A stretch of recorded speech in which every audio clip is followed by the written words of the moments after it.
Hey there, long time no see. This is Sound and Vision ASMR, and I am back with my first video for about 3 months. I hope everyone had a good Christmas and New Year, which seems weird to be saying, seeing as it is February now. But I'm back with another video. As you might be able to notice, I'm currently at uni, which is often when I don't make loads of videos, but I found a quiet afternoon, apart from the birds that you might be able to hear right now, to make a video. This is going to be a kind of combination of requests that I know I've got. First of all, I'm going to be reading the first chapter of a Kurt Vonnegut book. I read from Cat's Cradle, I believe, sometime last year, and it was quite well received. Someone, I believe, in the comments suggested reading another bit of Vonnegut, and Slaughterhouse-Five was mentioned, which I own and very much enjoy, so that's why I've selected it for today. And also, as you should be able to tell, instead of my usual whispering, I'm doing some soft speaking, which I do occasionally, and whenever I do, I always get positive comments about that, so it's good to mix it up a little bit. So my first soft speaking video in a while. So I'm going to crack right on with the book, just to give you a little intro to start with. I have the microphone right up here, so it should capture not only my voice, but some of the page turning that you might be able to hear. I'll just read from the back while I tap slightly. Prisoner of war, optometrist, time traveller. These are the life roles of Billy Pilgrim, hero of this miraculously moving, bitter and funny story of innocence faced with apocalypse. Slaughterhouse-Five is one of the world's great anti-war books, centering on the infamous firebombing of Dresden in the Second World War. Billy Pilgrim's odyssey through time reflects the journey of our own fractured lives as we search for meaning in what we are afraid to know. That makes it sound very dramatic, and it is, I suppose. The way I describe this book, which I first read 2 or 3 years ago, it's kind of like talking to an old relative about some war story, but kind of turned up to 10 in terms of humour and weirdness. When I first read it, I got through it in like 2 days, which is really unusual for me. Usually, I read kind of regularly, but it'll take me a month or so to get through a book, just like half an hour every other night or something. But this book, I started reading on holiday and just went straight through for 2 days, finished it, and loved it. So, very eager to read you the first chapter, or at least some of the first chapter. Here we go then. Go try and do it in a nice audiobook kind of exaggerated kind of way. Hopefully that's more enjoyable than just trying to do it in a monotone kind of voice. So, if you're all sitting comfortably, I shall begin. Slaughterhouse-Five, Chapter 1. All this happened, more or less. The war parts, anyway, are pretty much true. One guy I knew really was shot in Dresden for taking a teapot that wasn't his. Another guy I knew really did threaten to have his personal enemies killed by hired gunmen after the war, and so on. I've changed the names a little. I really did go back to Dresden with Guggenheim money, God love it, in 1967. It looked a lot like Dayton, Ohio, more open spaces that Dayton has. There must be tons of human bone meal in the ground. I went back there with an old war buddy, Bernard V. O'Hare. We made friends with a cab driver who took us to the slaughterhouse, where we had been locked up the night as prisoners of war. His name was Gerhard Muller. He told us that he was a prisoner of the Americans for a while. We asked him how it was to live under communism, and he said that it was terrible at the time, because everyone had to work so hard, and because there wasn't much shelter, or food, or clothing. But things were much better now. He had a pleasant little apartment, and his daughter was getting an excellent education. His mother was incinerated in the Dresden firestorm. So it goes. He sent O'Hare a postcard this Christmas time, and here is what it said. I wish you and your family, also as to you, your friend, Merry Christmas and a Happy New Year, and I hope we'll meet again in a world of peace and freedom in the taxicab, if the accident will. I like that very much, if the accident will. I'd hate to tell you this lousy little book. I'd hate to tell you what this lousy little book cost me in money and anxiety and time. When I got home from the Second World War 23 years ago, I thought it would be easy for me to write about the destruction of Dresden, since all I'd have to do was report what I'd seen. And I thought too that it would be a masterpiece, or at least make me a lot of money, since the subject was so big. But not many words of Dresden came from my mind then. Not enough of them to make a book anyway.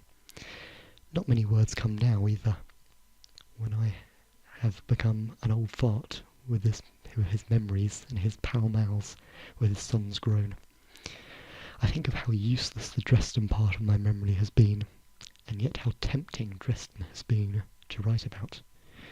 I'm reminded of the famous limerick. There was a young man from Stramboul, who soliloquized thus to his tool. You took all my wealth, and you ruined my health, and now you won't pee, you old fool. I'm reminded too of the song that goes, My name is Jon Jonsson, I work in Wisconsin, I work in a lumber mill there. The people I meet when I walk down the street, they say, what's your name? I say, my name is Jon Jonsson, I work in Wisconsin. And so on, and to infinity. Over the years, people have often asked me what I'm working on, and I've usually replied that the main thing was a book about Dresden. I said to Harrison Starr, the movie maker, one time, and he raised his eyebrows and inquired, is it an anti-war book? Yes, I said, I guess. You know what I say to people when I hear they're writing anti-war books? No, what do you say, Harrison Starr? I say, why don't you write an anti-glacier book instead? What he meant, of course, was that there would always be wars. That they were as easy to stop as glaciers. I believe that too. And even if wars didn't keep coming like glaciers, there would always be plain old death. When I was somewhat younger, working on my famous Dresden book, I asked an old war buddy named Bernard V. O'Hare if I could come and meet him. He was a district attorney in Pennsylvania. I was a writer on Cape Cod. We'd been privates in the war, infantry scouts. We had never expected to make any money after the war, but we were doing quite well. I had the Bell Telephone Company find him for me. They are wonderful that way. I have this disease late at night sometimes involving alcohol and the telephone. I get drunk, and I drive my wife away with a breath like mustard gas and roses. And then, speaking gravely and elegantly into the telephone, I ask the telephone operators to contact me with this friend or that one, with whom I have not heard in years. I got O'Hare on the line this way. He's short, I'm tall. If we were Mutt and Jeff in the war, we were captured together in the war. I told him who I was on the telephone. He had no trouble believing it. He was up. He was reading. Everyone in his house was asleep. Listen, I said. I'm writing this book about Dresden. I'd like some help remembering stuff. I wonder if I could come down and see you, and we could drink and talk and remember. He was unenthusiastic. He said he couldn't remember much. He told me, though, to come out ahead. I think the climax of the book will be the execution of poor old Edgar Derby, I said. The irony is so great. A whole city gets burned down, and thousands of people are killed, and then this one American footshell soldier is arrested in the ruins for taking a teapot. And he's given a regular trial, and then he's shot by the firing squad. Said O'Hare. Don't you think that's really where the climax should come? I don't know anything about it, he said. That's your trade, not mine. As a trafficker in climaxes and thrills, and characterisation, and wonderful dialogue, and suspense, and confrontations, I had outlined the Dresden story many times. The best outline I ever made, or anyway the prettiest one, was on the back of a roll of wallpaper. I used my daughter's crayons, a different colour for each main character. One end of the wallpaper was the beginning of the story, and the other was the end. And then there was all the middle part, which was the middle. And the blue line, and the red line, and then the yellow line. And the yellow line stopped because the character represented by the yellow line was dead, and so on. The destruction of Dresden was represented by a vertical band of orange cross-hatching, and all the lines that were still alive passed through it, came out the other side. The end, where all the lines stopped, was a beet field on the Elbe, outside of Halle. The rain was coming down, the war in Europe had been over for a couple of weeks, and we were formed in ranks with Russian soldiers guarding us, Englishmen, Americans, Dutchmen, Belgians, Frenchmen, Canadians, South Africans, New Zealanders, Australians, thousands of us, about to stop being prisoners of war. And on the other side of the field were thousands of Russians and Poles and Yugoslavians, and so on, guarded by American soldiers. An exchange was made there in the rain, 1 for 1. O'Hare and I climbed into the back of an American truck with a lot of others. O'Hare didn't have any souvenirs. Almost everyone else did. I had a ceremonial Luftwaffe sabre, still do. A rabid little American I called Paul Larazzo in this book had about a quart of diamonds and emeralds and rubies and so on. He had taken these from dead people in the cellars of Dresden. So it goes.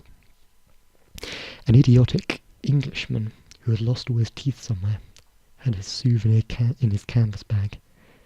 The bag was resting on my insteps.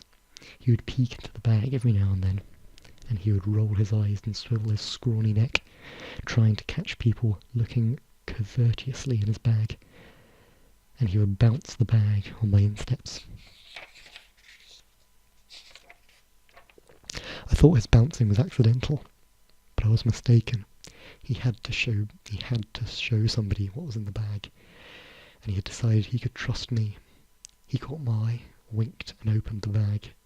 There was a plaster model of the Eiffel Tower in there. It was painted gold. It had a clock in it. "There's a smashing thing," he said. And we were flown to a rest camp in France, where we were fed chocolate malted milkshakes and other rich foods until we were all covered with baby fat. Then we were sent home, and I married a pretty girl who was covered with baby fat too. And we had babies. And they're all grown up now, and I'm an old fart for his memories and his pal-mals. My name is Jon Jonsson. I work in Wisconsin. I work in a lumber mill there. Sometimes I try and call up old girlfriends on the telephone late at night after my wife has gone to bed. "Operator, I wonder if you could give me the number of a Mrs. So-and-so. I think she lives at such and such." "I'm sorry, sir. There's no such listing." "Thanks, operator. Thanks just the same." And I let the dog out, or I let him in, and we talk some. I let him know I like him, and he lets me know he likes me. He doesn't mind the smell of mustard gas and roses. "You're all right, Sandy," I say to the dog. "You know that, Sandy? You're okay." Sometimes I turn the radio on and listen to talk programs from Boston or New York. I can't stand recorded music if I've been drinking a good deal. Sooner or later I go to bed. My wife asks me what time it is. She always has to know the time. Sometimes I don't know, and I say, "Search me." I think about my education sometimes. I went to the University of Chicago for a while, after the Second World War. It was a study in the Department of Anthropology. At that time, they were teaching that there. was, at that time, they were teaching that there was absolutely no difference between anybody. They may still be teaching that still. Another thing they taught me was that nobody was ridiculous or bad or disgusting. Shortly before my father died, he said to me, "You know, you never wrote a story with a villain in it." I told him that was one of the things I learned after college, after the war.